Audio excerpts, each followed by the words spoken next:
the beetle vector, is incredibly tiny, incredibly mobile, and very efficient at getting that pathogen into the tree. The tree doesn't have to be wounded or injured. It's just healthy doing its thing, and the beetle can still get the pathogen in there. A single beetle is carrying enough spore load to kill a tree. In today's episode, we're talking with Dr. Albert Bud Mayfield.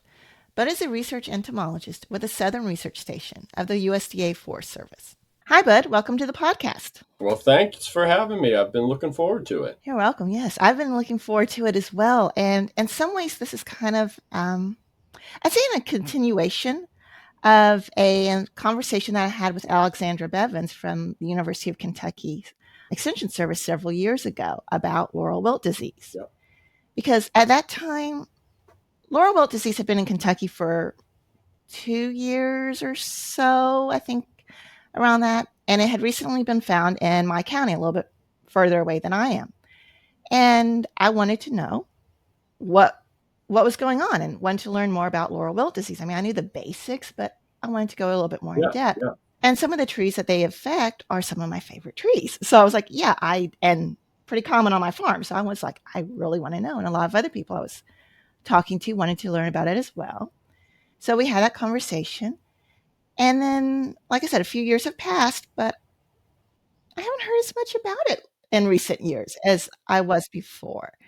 And it hasn't spread that I've seen, at least, like I thought it would, which I'm not complaining about. We'll take all the help we can get. Exactly. But yes, I was like starting to think to myself, I want to learn more. And I had about the same time, several other people have asked me, hey, we really enjoyed that conversation, but it's been a few years. What's going on? What about an update? And so that's why I was really like, yeah, let's have a conversation here on the podcast about it.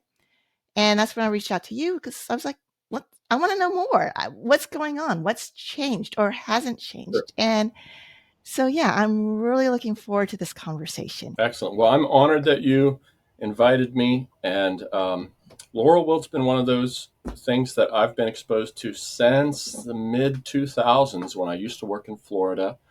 And I've been following it since then. So glad to talk about it and share what I know. I don't know it all, but I can share my experience and insights on it. And again, thanks for having me. Oh, yes, you're welcome. But I mean, I know for some people that might be listening here, they're newer listeners or they've just never been exposed to Laurel Wilt Disease. They don't know what we're talking about. So let's start at the beginning. Yep. What's Laurel Wilt Disease? Yeah, so what is this thing? Laurel wilt is a type of plant disease that we tend to call a vascular wilt. And vascular diseases in plants are things that mess up the water conducting system. Okay, the water pipes are not functioning as they should. And vascular diseases can be caused by a number of different kinds of organisms, viruses, bacteria. But in the case of laurel wilt, the organism that is messing with the water pipes is a fungus. And that fungus is called Harringtonia lauricola. You don't need to remember that. But the scientific name actually contains a clue as to what kinds of plants it affects. That lauricola indicates that it affects plants in the laurel family. So yeah, it's a vascular wilt disease that kills trees in the Lauraceae, the laurel family of trees. That's the short answer. Oh, you said it affects trees in the Lauraceae family. Yeah. What are those? Can you give us an idea of what some of those are? Sure, absolutely. So, in the Lauraceae family, it's a family that occurs throughout the world. Lots of species worldwide. In North America, we have relatively few, maybe a dozen plus. But sassafras is one of the most well-known species in the Lauraceae. In the coastal plain, we have several species in the genus Persea, and those are often referred to as bays. So redbay, swamp bay, these are species that are broad-leaved evergreens. Okay, they tend to retain their foliage all year long, but they are a broadleaf tree. And avocado is also in that genus. So avocado trees in Florida are susceptible to the disease. We also have shrubs that some of which are common, like northern spicebush, Lindera, benzoin, which is found throughout eastern North America, but also a few that are more rare, like pondberry and pond spice. So these are some of our North American Lauraceae. On the west coast, there is a species called California bay laurel that's in the family. One thing to keep in mind is that even though we're talking about laurels and we're talking about bays, there are plants with those names in the common name that aren't susceptible. So people might say, oh, is mountain laurel, is that susceptible? No. Laurel oak is not a host. And in terms of bays, we have plants like loblolly bay or sweet bay magnolia. Those are in different families. They're not in the true laurel family, which is the Lauraceae and our sassafras, spicebush, or persea bays. Yeah, the spicebush is one of our primary understory plants here where I'm at. And then also we've got a lot of sassafras. I love sassafras. I just think it's such a beautiful tree. It is a beautiful tree. We have a lot of both species here in the southern Appalachians in North Carolina, where I'm located. The spicebush is a very common understory species, produces berries that the wildlife and the birds love. And sassafras is just one of those trees with beautiful fall foliage, and beautiful wood. And lots of culinary and cultural and medicinal uses. So yeah, they're valuable ecologically and culturally. Right. And so, yeah, that's why when I saw it getting close to where I was at, I was interested in it anyway because of the ecological value of the sassafrasses and the bays and everything in the laurel family. But then, I mean, it takes on a personal note when it gets close to you and it has the potential to really affect and take out a lot of your favorite trees. Right. Exactly.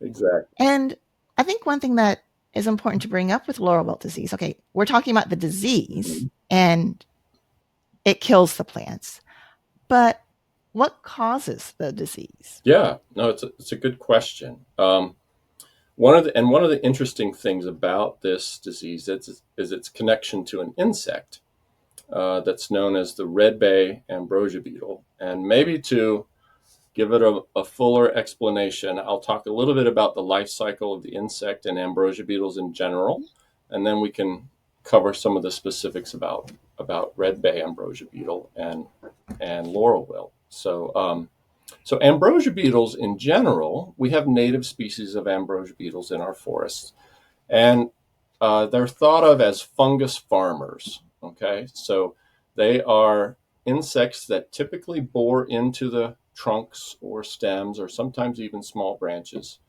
of usually weakened or dying trees, sometimes the small branches of healthy trees. But their objective is to bore into the wood of the tree and use the walls of their tunnels kind of like a garden plot. And ambrosia beetles are carrying spores of fungi on their bodies or in specialized little structures on their bodies that we call mycangia. And they're carrying those spores kind of like a farmer would or a gardener would carry a pack of seeds. And when they create those tunnels, they inoculate or deposit those spores on the walls of the gallery of the tunnel, and they grow that fungus as food for their offspring. So after they lay the eggs in the tunnel, the larvae hatch, and the larvae are eating the fungus that has grown in the tunnel and developed there. So all of that's well and good. It's part of the natural ecology. Whenever the tree is a native species and the ambrosia beetle is a native species and the fungus is a native species, and everything has been living in harmony for millennia. In the case of the redbay ambrosia beetle, it was brought here accidentally from Asia, and its fungi came with it because it carries it in those specialized parts on the beetle. And so How did it get here? One of the ways in which we get introductions of beetles from other parts of the world is through solid wood packing material, crates and pallets and things that we use to pack shipments in international trade. And so that's probably how this insect came to the southeastern United States. It emerged from wood packing material at a port, and live beetles found their way to our native redbay trees in this case. And unlike a native ambrosia beetle with a native tree, the redbay ambrosia beetle initiates at least some of its attacks on healthy trees. And that initial attack, even though the beetle might not get very far into the tree because the tree is still healthy, that little attack is enough to get the fungus into the tree.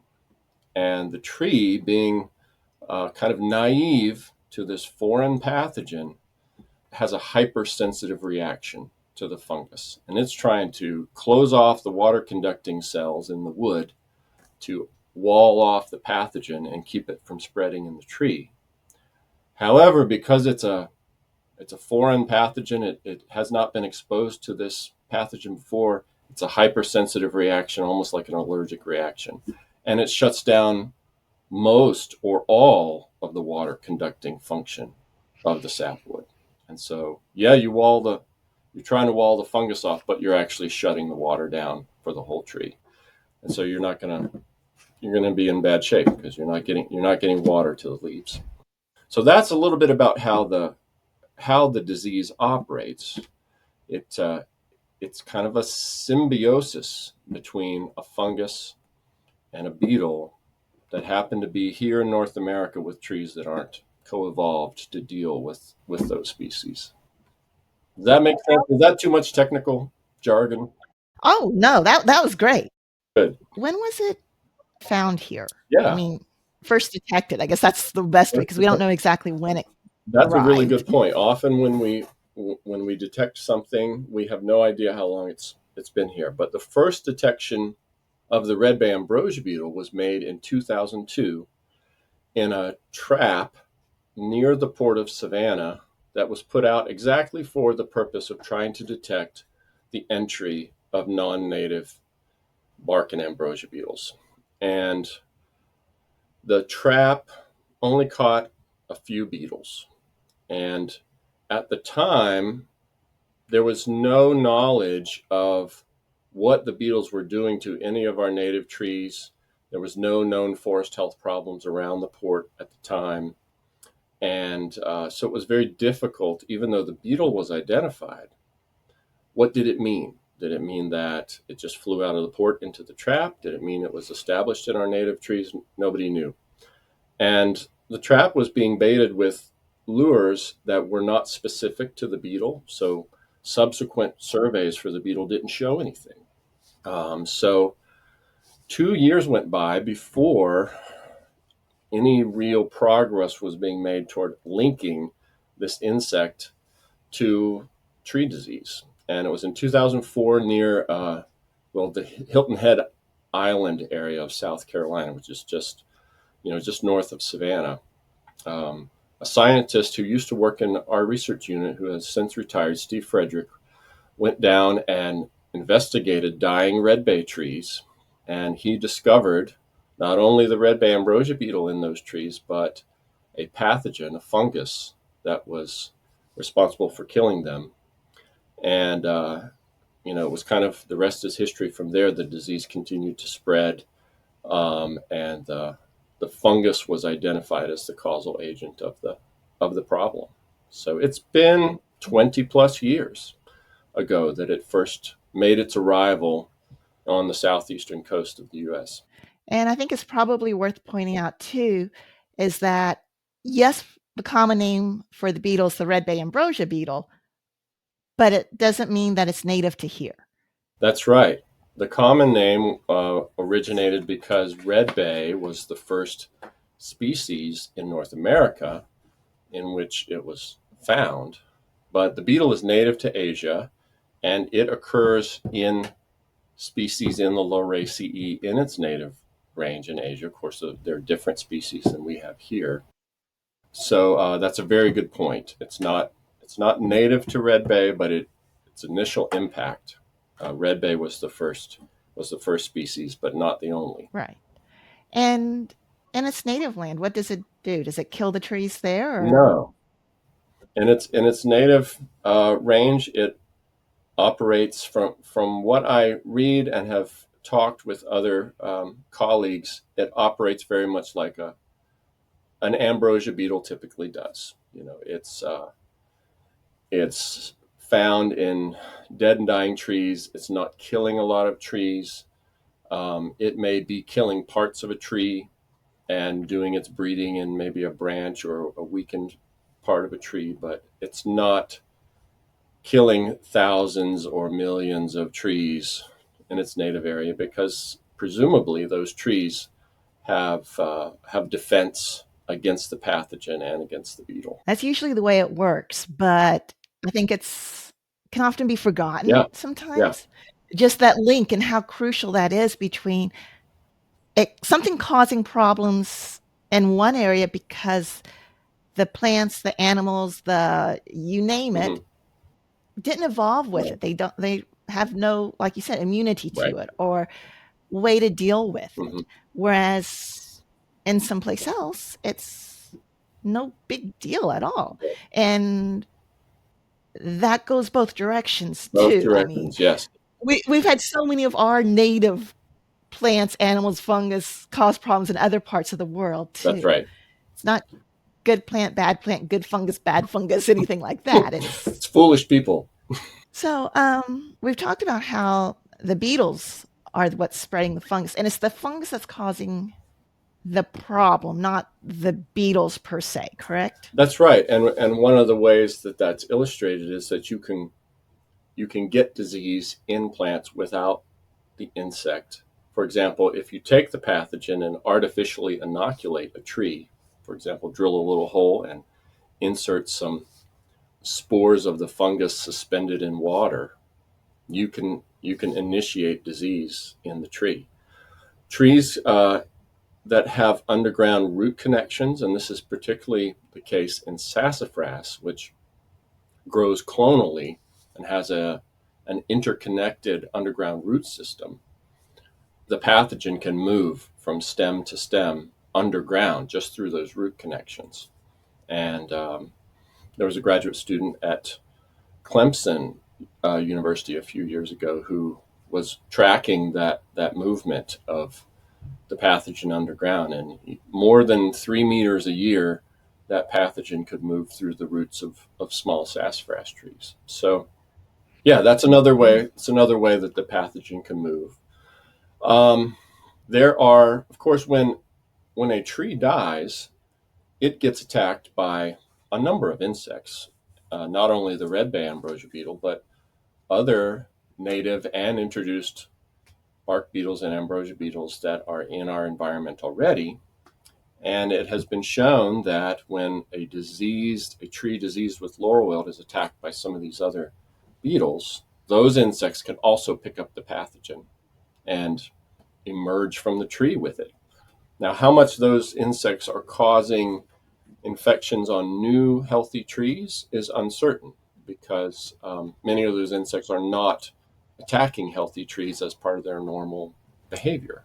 I think the managers and scientists in Florida have shown that some of the insects in those avocado orchards in Florida are actually responsible for moving the disease from one tree to another, because interestingly, their redbay ambrosia beetle populations in those avocado orchards are very low.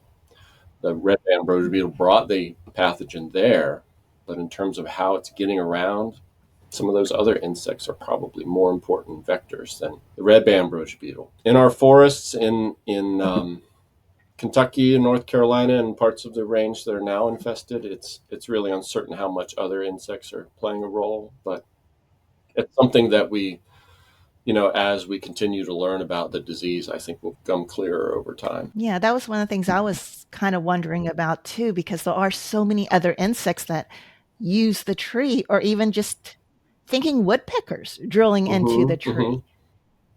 I mean, it's a fungus, it's spores.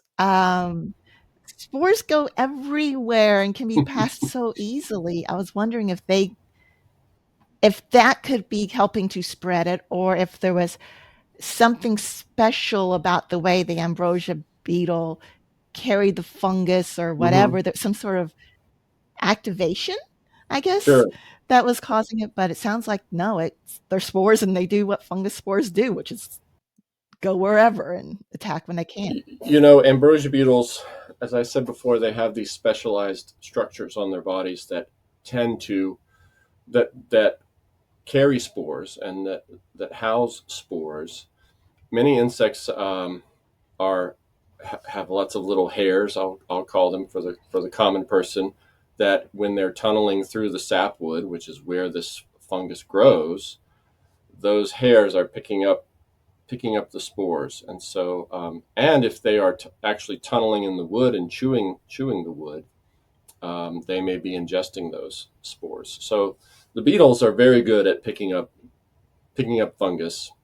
Um, another area, again, this is speculation. I don't have data or studies to point to, but there have been cases of other vascular wilt diseases that can spread through sap feeding insects. So insects that pierce into the leaves or stems of plants and draw fluid out. Um, the Laurel wilt pathogen moves in the water conducting cells, and so it's conceivable that a sap feeding insect feeding on a diseased tree, flying to a healthy tree, sticking those same mouth parts in a healthy tree, that vascular pathogens can spread that way. Again, we don't have any evidence that Laurel wilt moves that way, but it's not out of the realm of what's possible with moving a wilt fungus. Right. And I mean, we were talking about being 20 years. Okay, we've learned a lot in those 20 Mhm. years, but it's only been 20 years. That's There's right. a lot more to learn. And those first few years, it's always oh my gosh, what's going on? It's triage. Hmm. It's just like, okay, you're learning as quickly as you can the basics Yeah, and what to do to try and that's stop it. And then now we're getting to the point where we can say, okay, let's look at some of these more right. Hmm. intricate Hmm. and complex That's possibilities right. and questions. Yep. I like that word that you use, triage. You're trying to stop the bleeding, reduce the impact, and at the same time try to answer some basic scientific and biological questions that are going to help you as building blocks for future management options if you can develop them. We've talked about how it's in the wood and everything and can be so easily moved. That would also be, I mean, same thing as with pretty much most of our wood-borne Hmm. pathogens. Um, People can also move it as well through moving firewood or other types of wood, that if it's from these Lauraceae family Hmm. trees that Hmm. have potentially been affected. Yes, yes. And in fact, that is one of the ways in which this insect and disease issue has spread in the southeastern United States. Again, it's very hard to pin it down exactly. We don't have little GPS trackers on all these insects and spores to know just exactly how they traveled and when. But um, we've had a very good effort, and I say we meaning collectively forestry and forest health professionals throughout the southeastern United States who work for federal and state and even local or nonprofit groups have really come together and tried to track and manage this problem. And over the 20 plus years that the disease has been there has been an effort to map its spread on a county by county level over time. And so the map is updated regularly. And again, it could be that the disease is in certain places and we just haven't found it yet. But anytime it has been confirmed in a county, that county is lit up on a map. And so we know, okay, it's at least here. And so, one of the things, if you look at the progression of the disease spread in the southeastern United States over time, you see that, okay, yes, the disease does spread slowly from county to county in many places, but sometimes you'll get an outlier. You'll get a county that lights up that's maybe 100+ miles away from the nearest known diseased trees. And you think, well, how does that happen? And one of the ways it can happen is exactly what you're saying, is that someone moves some firewood or some logs or maybe even a load of chips, something where people are carrying the beetle a long distance, and then the beetle emerges in a new place. One of the interesting stories, I used to work in Florida. I work in North Carolina now, but I used to work in Florida. And one of the first detections of the disease in a new county in Florida was because there was a homeowner who was a wood turner. And he was in the Jacksonville, Florida area. He was visiting there, and he saw some redbay logs on the side of the road. And redbay has a beautiful wood, and of course, when it's diseased, it's got this beautiful stain in it. And he thought, "Oh, what a great piece of wood to work with." So he gathered the wood. It was just on the side of the road. Took it to his home county, several counties away, and was utilizing that wood at his house. And the tree in his yard ended up being the first detection of laurel wilt in that county, and it's very likely that he spread it, totally unintentionally, non-maliciously, something you or I would do. It's like, oh, that's some beautiful wood. And it wasn't until after then he learned about laurel wilt. I thought, oh my goodness, maybe I helped move this thing.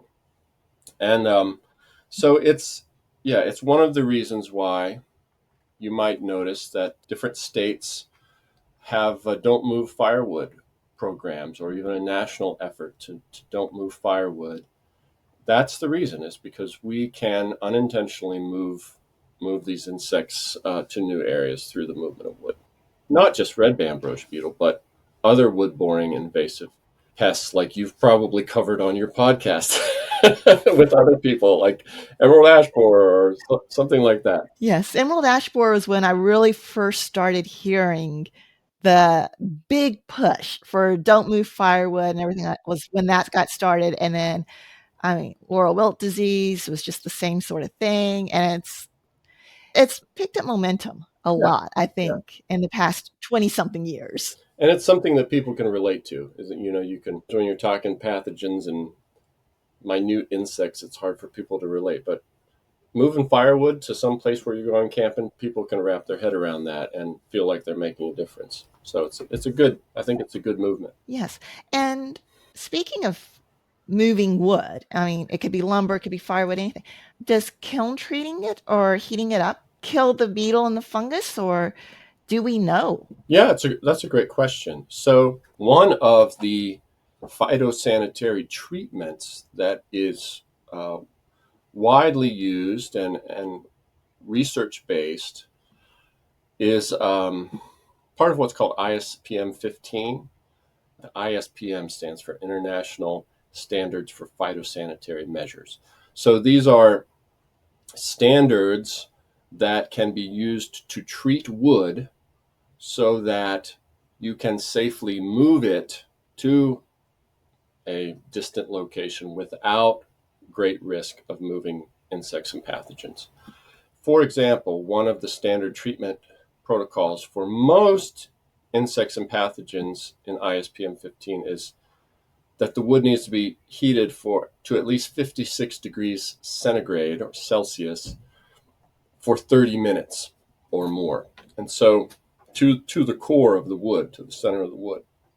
So yes, heating up wood products to a certain temperature or fumigation with certain materials can make wood safe to move. And that's true not just for international shipments, but also for firewood. So yes, kiln drying firewood will allow that wood to reach temperatures that kills the organisms in it. We recently, with the Forest Service, conducted some experiments in Tennessee where we were trying to see if, okay, not everybody can take their wood to a kiln or even have a chipper or a place to burn it, but could you solarize the wood? Could you take clear plastic and put the wood under a clear plastic in the bright sun, would that bring the temperature up high enough to kill the beetles? And we weren't able to completely eliminate beetles, but we were able to greatly reduce the number of beetles that emerged from wood by doing that. So yeah, temperature, kiln drying, those kinds of things help the movement. And certainly, if you're using kiln dried firewood, you should be in good shape to move it. And I'm assuming that fire, just burning it, Yeah, is gonna get rid of it. And that's if it's consumed completely. These insects are incredibly tiny, and with the case of ambrosia beetles, they actually bore all the way into the sapwood. Some of the insects in this group of beetles we call bark beetles, and they just bore underneath the bark in what's called the phloem. Those are easier to kill with fire because it's not as deep. Ambrosia beetles go into the wood further. So when you're burning wood, you don't want to just char it on the outside. You want to burn it up. You were talking a few minutes ago about the sassafras being clonal, and the fungus can move in the roots as well. So that would even mean that running a fire through a larger property, like a prescribed burn, and top killing the sassafras isn't going, especially if you got little saplings, that's not going to help either, because it could be into the root system. So when it resprouts, you've still got it there. It's not necessarily going to eliminate the pathogen from the site. I think that the area of prescribed fire is an area of laurel wilt management that deserves more attention from a research standpoint. And I happen to know that Virginia Tech is doing some research on prescribed fire and laurel wilt, and I think that is an area that's worthy of some more attention, because the number of management options that we actually have for laurel wilt, especially in forests, is relatively few to none. And it's much easier if it's in a managed landscape like an avocado orchard, and where you have high value, at least economic value or public perception value of the trees, and there's some money behind it. But for our kind of species like sassafras and redbay that many people may not even know that these species exist, there's not a lot of attention given to it. So yeah, I think especially in natural forests. So I think prescribed fire is one of those areas that we don't know a lot about the potential management use of it. That's interesting, and sounds like another podcast episode in a little bit. Yes. But okay, so with the beetles, because we've talked about the beetles spreading, how far can they fly? Because I was thinking that they don't fly very far. I mean, what's their range? Yes, that's a great question. I don't, in terms of potential, like how far can one beetle fly? I don't know the exact answer to that question. We had a research study in Georgia that was looking at an infestation that started in a wetland and monitored beetles with traps out into a pine stand where there was no host. And so there were no laurel family species out there away from the creek. And so you could catch beetles 300 meters away from the creek, and that was as far as the traps went. Maybe you could catch them even farther. One of the observations in the early stages of the laurel wilt epidemic on the coast of Georgia and South Carolina was that there were barrier islands, or kind of like the what do you call it in North Carolina there, the Outer Banks. Thank you. Outer Banks and islands off the coast where there's no conceivable way that people were driving the wood out there yet, but yet there were there were infected trees miles off the mainland. And so presumably beetles were flying or being windblown across those distances. Now, does that mean that the beetle is spreading at that rate, miles per day? No, or that the disease is spreading miles per day? Not necessarily. I think the spread of laurel wilt through the southeast has been a mixture of, okay, maybe beetles spreading a few 100 meters a year on the landscape, but also people moving it dozens or hundreds of miles through a single event, and then those spots then begin to grow, and then another human assisted movement happens.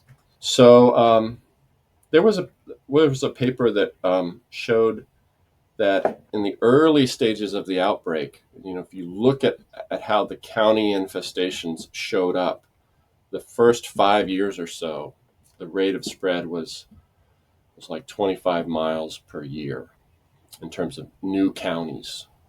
But then that has slowed since then.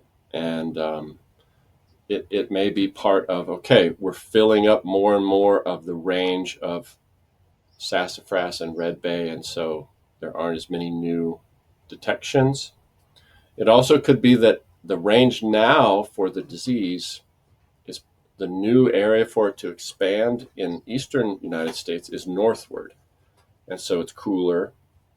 And even though research has shown that temperatures in the range of sassafras probably would allow the beetle to survive even all the way up into Canada, it doesn't mean that the environment is ideal for the development of the disease at every latitude where sassafras occurs. And so maybe as this disease now has to move northward if it's going to spread, that may be more difficult as temperatures become cooler as you move north. So, yeah, let's give people an idea of where can we find it at now? Where can you So find this it is now? 2025. What's kind of the range that we know Laurel Wilt disease exists Yeah, in? if I had a map, I'd show you, but describing it, so we know it came. We strongly suspect that it came into the area around Savannah, Georgia, on the southeastern coast.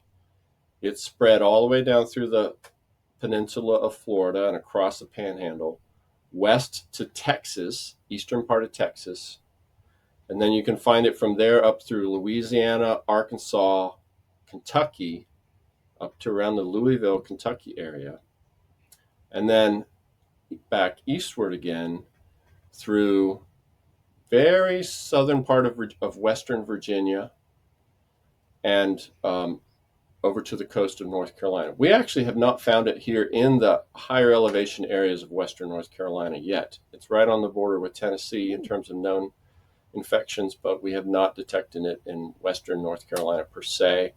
But when you get down into the coastal plain of North Carolina and the Piedmont of South Carolina and Georgia, it occurs there. So yeah, it's still a southeastern distribution.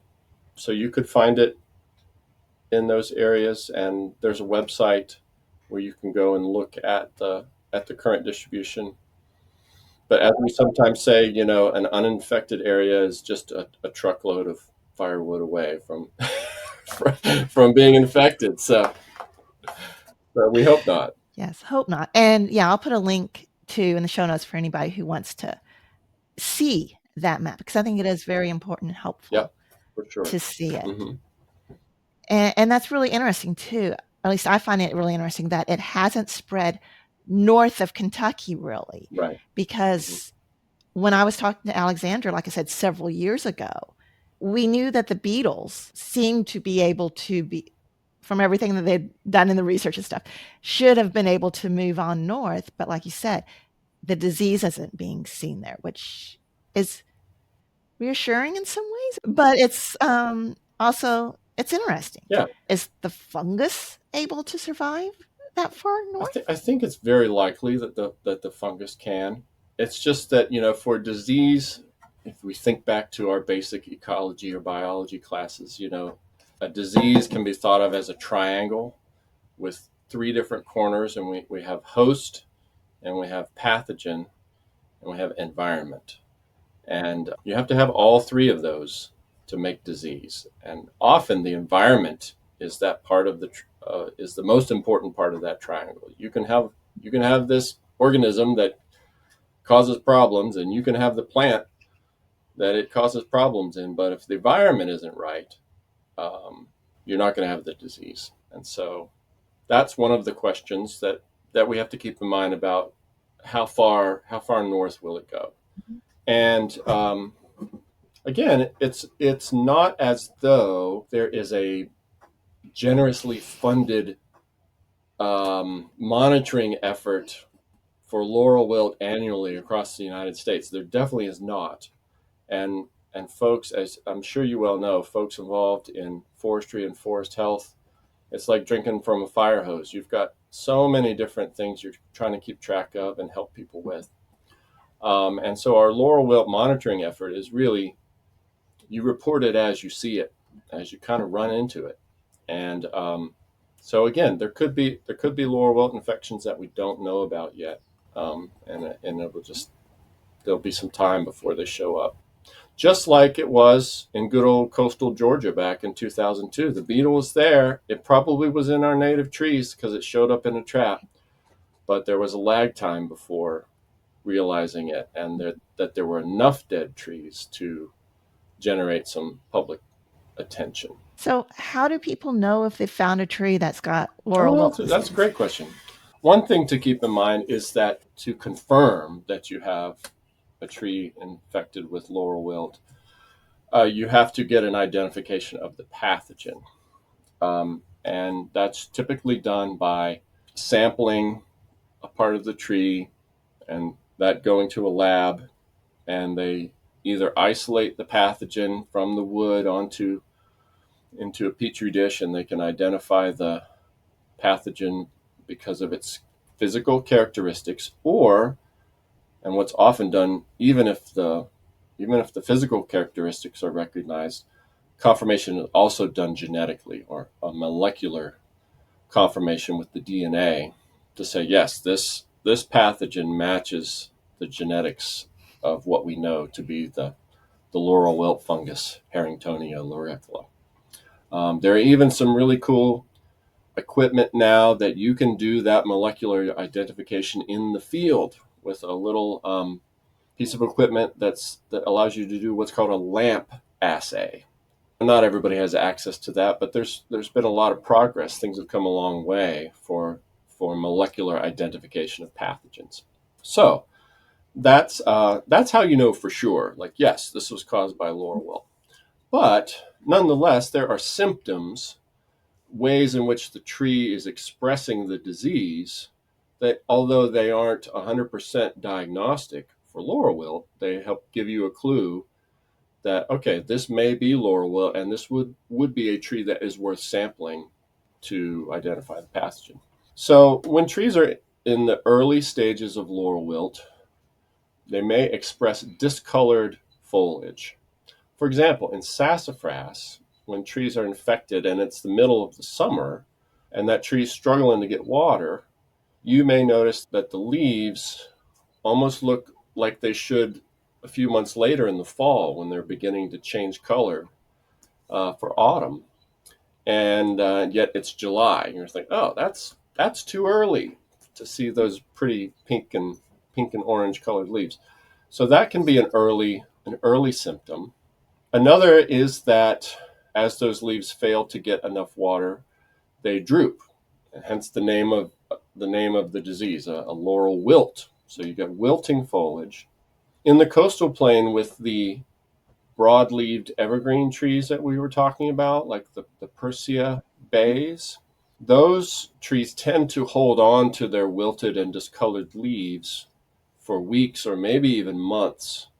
Um, in contrast, more deciduous species like sassafras and spicebush, when they become infected, they may drop those wilted leaves relatively quickly compared to the bays. So you may miss that wilting stage, and it'll just look like, oh, this tree just doesn't have leaves, or a portion of this tree doesn't have leaves. Another thing you can see especially in the spring, when the tree is starting to leaf out, is that the foliage may look yellowish or stunted, so smaller leaves than you're used to seeing. And sometimes when there's a partial infection in the stem, like only the disease has only affected part of the stem or crown so far, then that one branch will look kind of sick, yellow, small foliage. But probably the most helpful symptom in the field that I find as somebody who goes hunting and looking for diseased trees is actually in the wood. So you see a tree, it's wilting or it's missing its foliage, and it's a sassafras or it's a spicebush or a redbay. If you have a hatchet, you can go up and take some of the bark off of the tree and look at the surface of the sapwood, which is normally very light colored, white or cream colored. The Laurel wilt fungus, when the fungus is in the tree has a reaction to that causes that sapwood to be discolored. And from the side angle, it'll look like streaks of dark blue or black or brown discoloration against what normally would be cream, healthy color. Or you might, if you have cut the tree, either the main trunk or a branch, let's say you have a wilted branch and you cut off the wilted branch and you look at the cross section of the cut portion, it'll look like a darkened ring, or maybe even multiple rings near the outside of the radius that are dark compared to the light color of the wood. And that material actually is the best material to sample if you're going to get a laboratory confirmation. So discolored leaves, wilting leaves, dead branches, discolored sapwood, all of those are general symptoms that don't tell you for sure, but if you're looking at a laurel species tree in the range of laurel wilt, those symptoms will tell you, hey, this could be it. And so let's say a listener's going out in their woods and they see something like this, or like you said, they've got a big sassafras in their front yard or their backyard, wilted branch that looks like it's not doing so good, so they chop it off, whatever, and they see some of this stuff, and they go, uh-oh. What do they do? One thing I would do is I would call somebody local, either your county extension or your local forestry office, or maybe your local Department of Agriculture. There's a plant industry division in your state. Folks like Alexandra Blevins and her office that you had on the podcast earlier, and have somebody come out and take a look, and maybe even take a sample, because as we all know, trees die for multiple reasons. And that was one of the things that was so evident to me as a young scientist in Florida, trying to figure out where's laurel wilt, how fast is it spreading, is that you get calls all the time and you go out and look at it and expecting it to be laurel wilt, and then you realize, oh, no, this is something else. So, yeah, it helps to have somebody with some experience. And even if they don't have experience, they can send in a sample to a lab that is set up to identify the pathogen and take a closer look. In terms of what you can do, I tell you, it's really tough. This has been a tough disease to manage, and there's some reasons for that. One is the beetle vector is incredibly tiny, incredibly mobile, and very efficient at getting that pathogen into the tree. The tree doesn't have to be wounded or injured. It's just healthy doing its thing, and the beetle can still get the pathogen in there.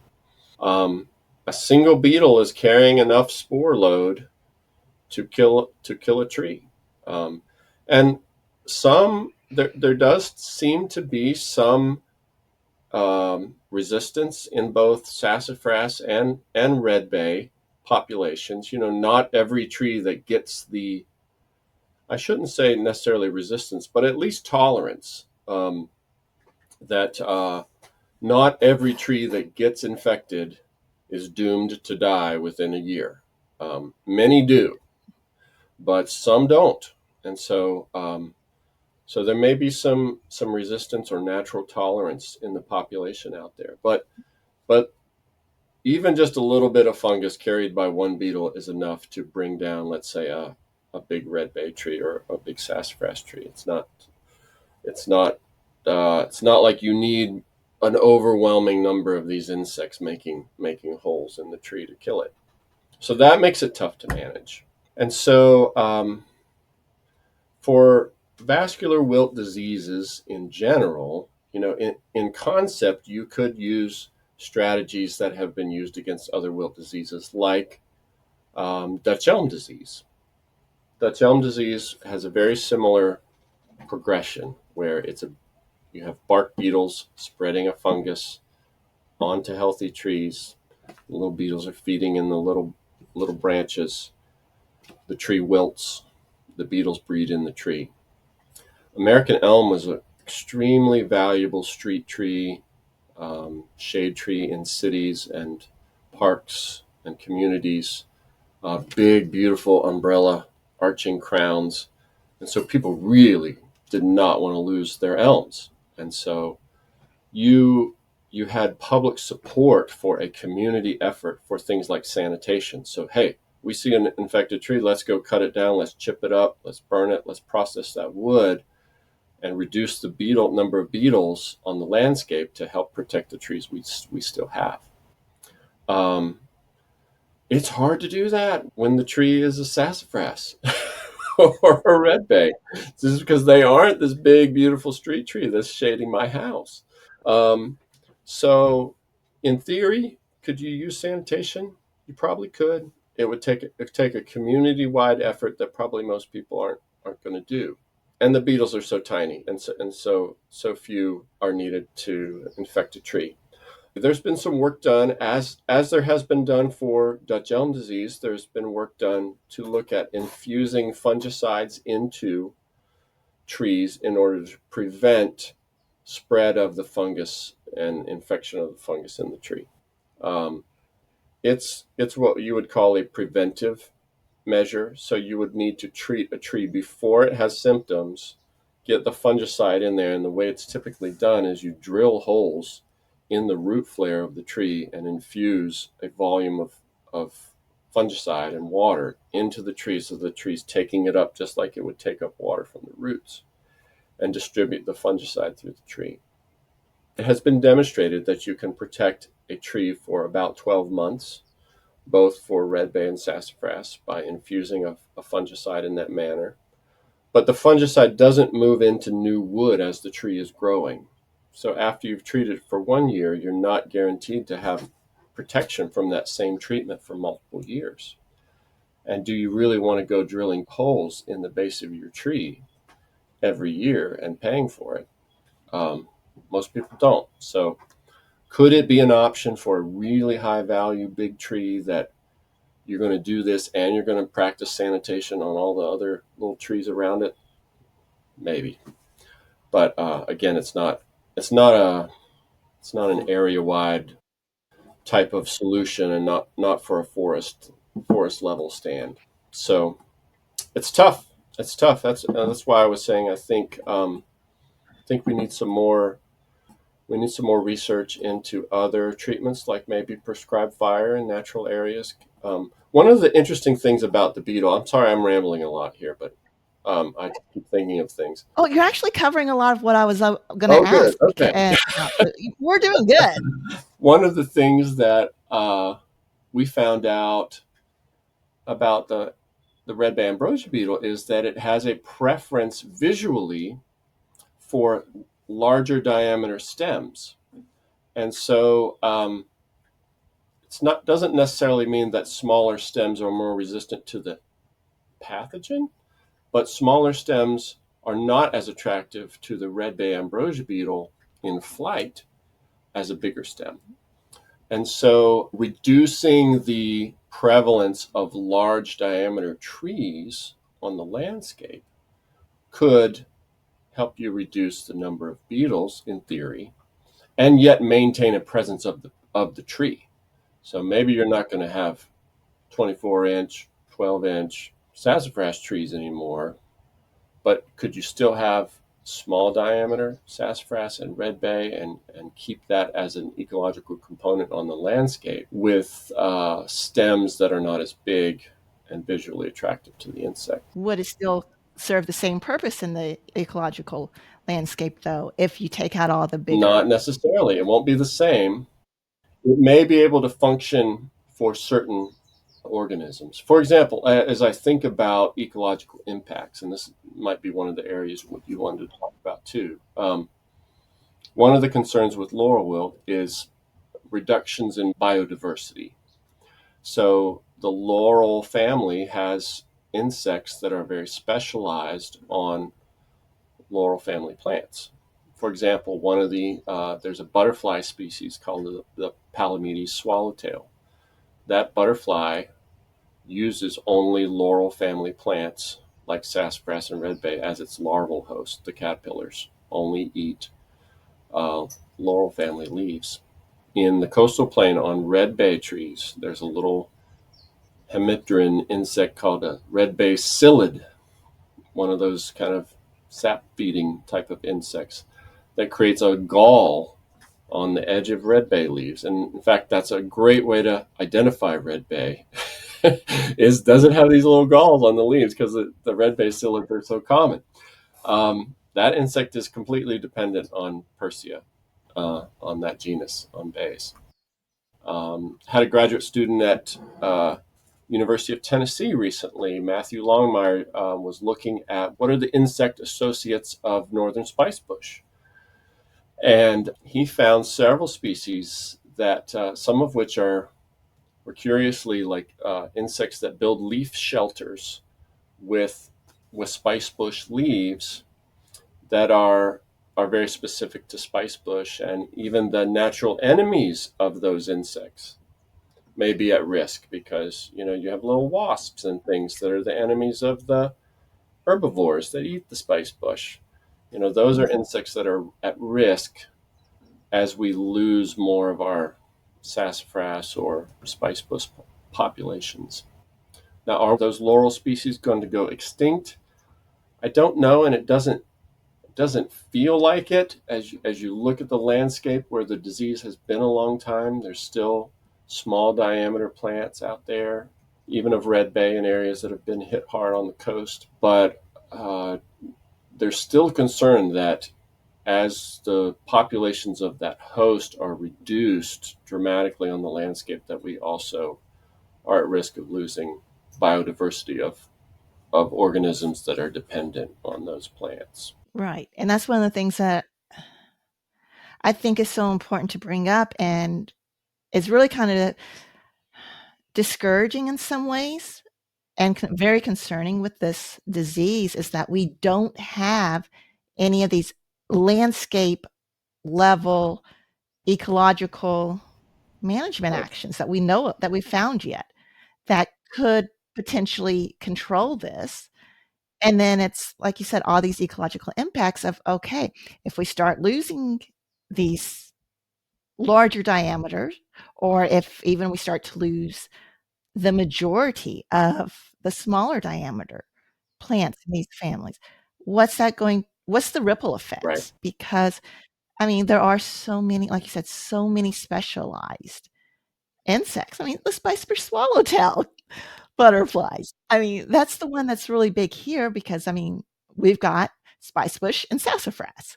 So, yeah, what's those ripple effects and those long-term ecological impacts going to be? And it's so hard to calculate them or to even predict. Yeah, hard to calculate either their amount or their value.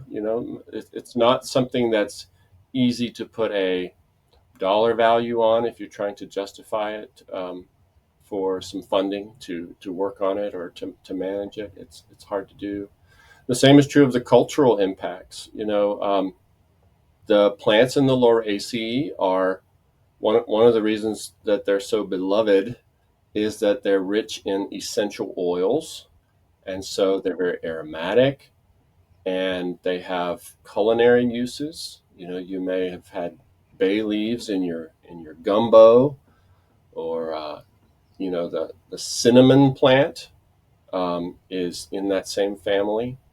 Avocado, as we talked about. So if you like guacamole with your chips, um, there's culinary uses, there's ceremonial uses. So certain Native American tribes, like the Seminole Indians in Florida or the Cherokee Indians, laurel family plants are part of their sacred plants and ceremonial plants. And so losses to those uses get easily overlooked, but they're very important, even if you can't put a dollar value on it. Yes. But I do find it encouraging that you said that even down in Florida and on the coast where it's been for so long, I mean, it's been 20 something years at least, Yeah.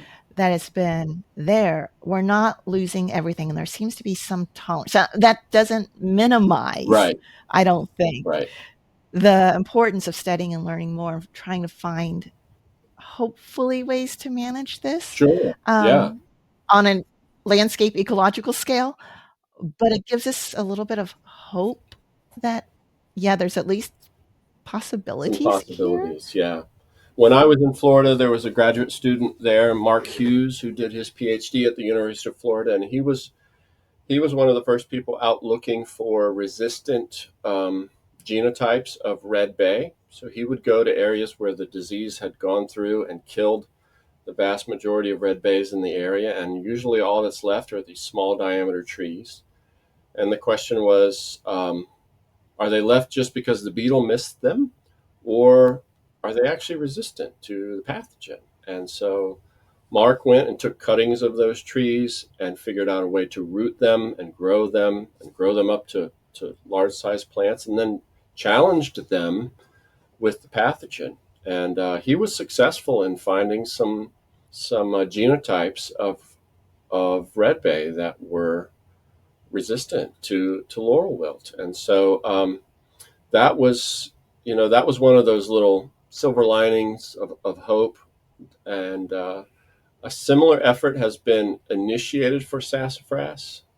Isn't quite as far along, but yeah, I think those are part of the options moving forward for managing the disease. Has there been any research or anybody looking at whether there are reservoir species for the fungus? Because I know, like with chestnut blight, I mean, some of the oaks can be a reservoir for the Right. fungus without the chestnuts themselves. Mm-hmm. So if the chestnut started to come back from the roots, because with American chestnut, they can resprout from the Right. roots sometimes, Right. the fungus would still be around. Is that something that we have to worry about, or do we even know yet? I mean, that's one of those kind of deeper level questions, It's a so good we may not know question. yet. I don't know the answer. I'm not aware of any research on it. I also am not aware of any species that are not in the laurel family that have harbored the pathogen or the disease. So, but to say that it doesn't exist, I don't know. But that's a good point. I'm glad you brought that up about other diseases. Um, the fact that this pathogen has been so family specific, both in its native range and here in the U.S., gives me, I guess, I would lean towards thinking like maybe there aren't other plants that would harbor it, other plant families that would harbor it. But yeah, just I don't know. It's a great question. So we've talked a little bit, of kind of edged up on this a few times, but can you quickly tell us about kind of the monitoring work that is going on now? So as we said before, there's an awareness of the disease in forestry and management agencies throughout the southeast, and now as the disease is kind of pushing up into the central hardwood region, so people keeping an eye out for it and contributing to that regional map of where it is. There's been a lot of work on the chemical ecology, we call it, of the beetle. So what is the beetle attracted to? And can we develop lures for it or traps? Is it possible to trap it out? Could you trap so many beetles that you could reduce the population? Um, Unfortunately, the data suggests that that's not been a good strategy, or a potential strategy, at least not in forests. Um, there's been a lot of work for the avocado industry for looking at, okay, can we do things like sever root transmission between trees? Can we try to trap beetles over here? Maybe we can even use some chemicals that repel the beetles. So there's been some work looking at a compound called verbenone that appears to have some repellency, not only to the redbay ambrosia beetle, but just in general, it tends to be a compound that repels attraction of beetles. And so, kind of like this integrated pest management system within an avocado orchard.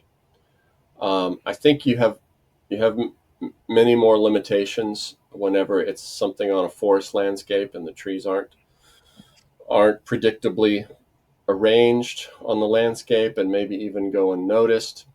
Um, but the lures that are available for red ambrosia beetle, and again, a lot of good work by entomologists looking and chemical ecologists looking at those attractants.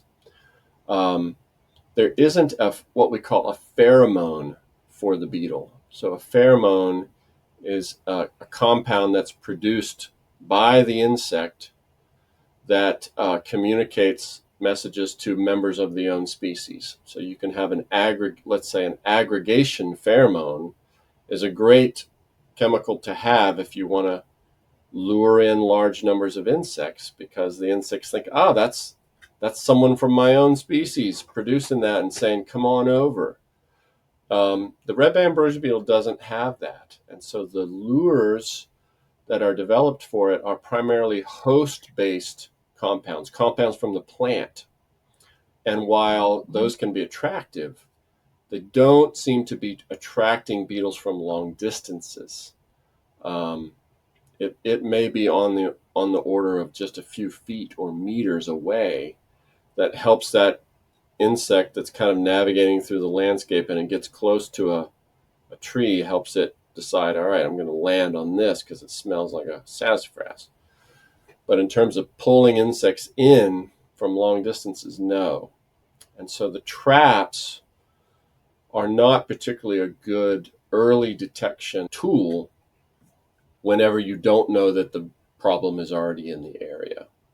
Um, can they be used to monitor populations of the insect once you know it's in an area? Yes, you can.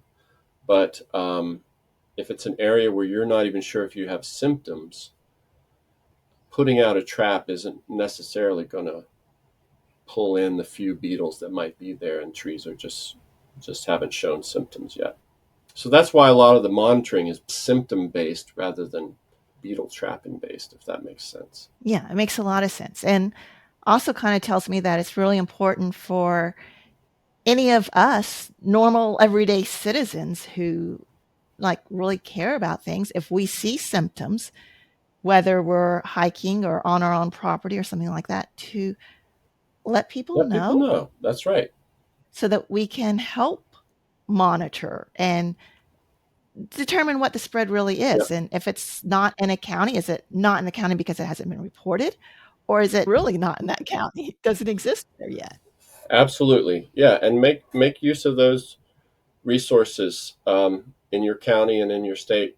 It's your tax dollars at work. I used to work for the state of Florida, and that's part of our job is to go and investigate things that could be pest problems for our forest resources. So yeah, give your county extension or your county forester, your local Department of Agriculture, give them a call. As you look at where we're at with what we know about Laurel Wilt disease now and the research that's been going on and is going on, what are you most excited about? Or what do you think is most interesting? Yeah, no, that's good. I I don't know a lot about it, but I'm, as I said before, I'm excited about the potential for other silvicultural tools, not just sanitation, but are there ways in which we could manipulate stand composition of trees, such as something through prescribed fire, that might change the forest environment or change the structure of the host and the forest in a way that decreases the impact? Because I think it was recognized pretty early on that this isn't the type of pest problem that you're going to eradicate. We're not going to remove laurel wilt from North American forests. We're going to have to learn how to live with it, and so we need to find tools that reduce the impact, because we're going to have some impact. But how can we reduce it? I think that's shows promise. Um, I think the fact that there is evidence of trees that don't die as quickly or have some tolerance means that there is some component of the population that may have genetic resistance to the tree that could be capitalized on. Those types of programs require a lot of funding and research focus to bring to fruition. Um, I mean, if you think about the example of the American chestnut, we still are not out planting resistant American chestnuts in our forests, and we've been working on that. We the people have been working on that for a long time. So so it's a complicated process. Sometimes resistance in plants, and usually resistance plants, is not due to just one gene. It's a multiple genes that are playing into it. Sometimes trees are surviving on the landscape not because they are resistant to the pathogen, but because they have somehow escaped it. And so figuring that out is tough. Um, Sometimes, if you are breeding for resistance to one pathogen or problem, you may not be breeding for resistance to something else that ends up being a problem later. So it's a challenge. It's an uphill, long-term battle, but I think it's encouraging that there is some evidence of resistance to laurel wilt in some of our native species, and so that's good. Um, I think there's been some really cool and creative management and monitoring things that were done in Florida in the avocado industry. One of them was using dogs to identify the pathogen before symptoms show up in the avocado trees. So you're we're probably all familiar with the fact that law enforcement has used dogs to detect drugs or bombs or even missing persons. You know, you train a dog on an odor and then send them out to find that odor. And this was done to identify the laurel wilt pathogen in infected trees and avocado orchards before any symptoms were expressed. And the dogs were incredibly good at it. And like 95+% of the time, they would find the infected tree. So that's really neat. So are there ways in which we could utilize that type of technology, animal technology, um, in forests? That could be explored. And also, you know, there's more and more being done with remote sensing. Can we remotely sense where the pathogen is, either from a satellite imagery or a low altitude aerial imagery, with species that are small on the landscape, like a sassafras or a spicebush, that can become hard because of the canopy coverage. But there might be more that could be done in terms of detecting it. So yeah, I think those are some of the encouraging things, or maybe where there's some hope for progress. Yeah. And it sounds like there are a lot of really interesting things going on, especially thinking about some of the other things that we've talked about today. So this has been really helpful and really educational, interesting for me at least. And I hope so for a lot of our other listeners as well. If there's one thing and one thing only that our listeners remember from this whole conversation, what would you want that to be? I think it's that laurel wilt is but one example of many non-native invasive species problems that we're dealing with and that are causing ecological and economic and cultural damage, aesthetic damage in our forests. And there are things that we can do to minimize those impacts. I think that's what I'd say. And you know, maybe the following is more my opinion. This isn't Bud, the data scientist with evidence for this, but non-native invasive species problems are a symptom of our global economy and the way we do business and the way we get our goods. And I think as a society, we're going to have to ask the question, am I okay with the status quo of the way I get my stuff, and the consequences that come with that of a global economy with non-native invasive species? Or does something need to change? And I think that's something that as a society, we need to think about. And it's not a simple question either, a simple answer. Not a simple answer by any means. Well, thank you so much. And I will have a link in the show notes, like I said, to the map and some other resources for learning more about Laurel Wilt disease, because this is an ongoing issue and question. Well, thank you, Shannon. I really enjoyed it. And all the best with you with this backyard ecology effort. I think it's great. And I'm glad you have a faithful following of listeners. I'm glad I could be a part of it. Yes. Well, thank you so much. And talk to you later. Thanks. Bye-bye. All right. As always, I want to thank our patrons and other financial supporters who go above and beyond to help us produce free content focused on creating thriving backyard ecosystems that you can enjoy and be proud of. And if you want to learn more about sassafras, check out this video. And don't forget to take some time to enjoy the nature in your backyard.